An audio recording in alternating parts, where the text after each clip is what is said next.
人若占得全世界，却赔上自己的混生命，有什么益处？人还能拿什么换自己的混生命？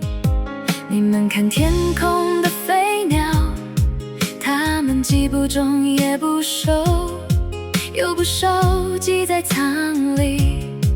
你们的天赋尚且养活它们，你们不比它们贵重吗？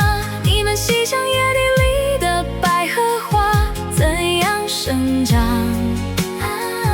它们既不劳苦也不吞咸，所以不要忧虑，说我们要替什么和什么替代什么，因为这一切都是外邦人所急切寻求的。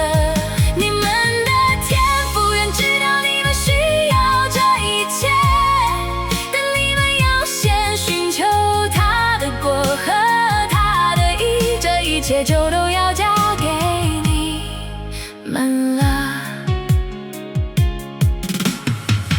人若占得全世界，却赔上自己的混生命，有什么益处？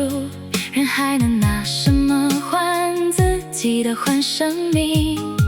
你们看天空的飞鸟，它们既不种也不收，又不收集在仓里。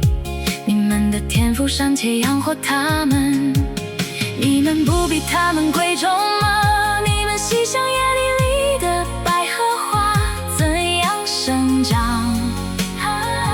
它们既不劳苦也不吞咸，所以不要忧虑，说我们要凭什么和什么替代什么，因为这一切都是外邦人所急切寻求的。